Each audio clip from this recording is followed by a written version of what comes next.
Twitter is such a weird, dark, awful place, but I love Twitter. It's the worst and the best at the same time. It There's is. some good stuff on there, but you see it all the time, with how people like who are not Bernie supporters like think of Bernie bros, but they're like doing the same thing, just Yes. on the opposite side yeah. of things, like the then- anti-Bernie bros. But then the media won't call that out Oh, yeah. because that doesn't fit the narrative of that Bernie supporters are uniquely terrible. I've read so many tweets of like Biden people, Kamala people that I'm like, this is grotesque. Yeah. And yet those people don't get the attention because that doesn't. Here's the thing.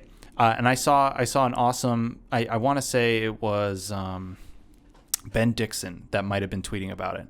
But he was saying, he's like, they're using this narrative of politeness to silence you. Yeah. Because right now, the reason why people are so mad on Twitter is because they don't get representation on TV. Yeah.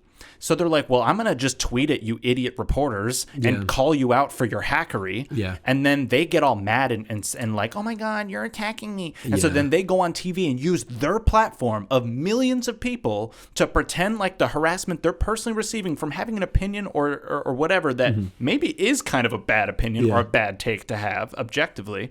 And then they try to pin it on regular people who are just mad that they don't have a voice. This is their one chance to say something. Exactly. And that's the thing that makes me so upset, I think, about it all is like people like really like this is a democratic tool, it allows us direct contact. That's like the whole thing about Twitter. Yep. And people who have the power plus Twitter they just attempt to manipulate and use it in just such nefarious ways. It's so gross. I hate it so much. It is. It's very gross. I mean, and it's frustrating too because you know that these people live in a bubble. Yeah. You know that these people don't really know what regular people are living like. You know that they're personally buddy buddies and elbows to elbows with the political class, the wealthy elites.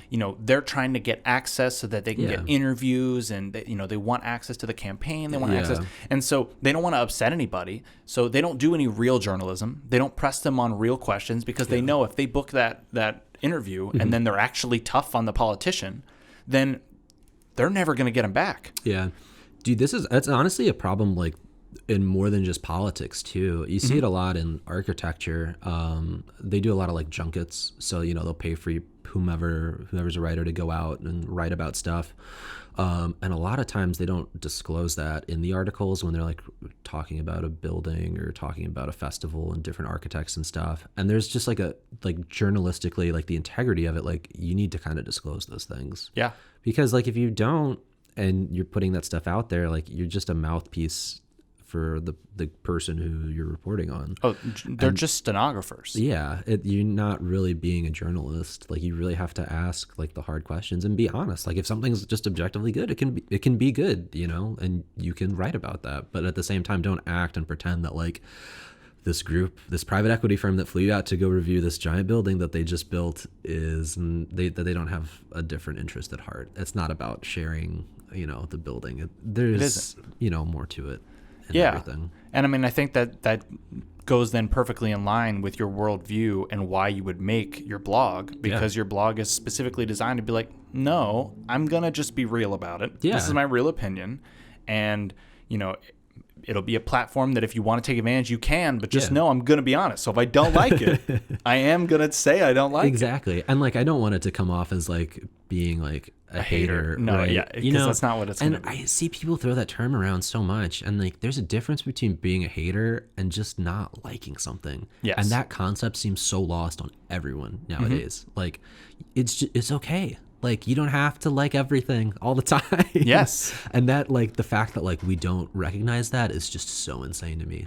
Like, for a long time, you fake your happiness by doing that. Or you don't recognize, like, how terrible things can be or how, things are starting to turn if you just think that everything's all hunky-dory.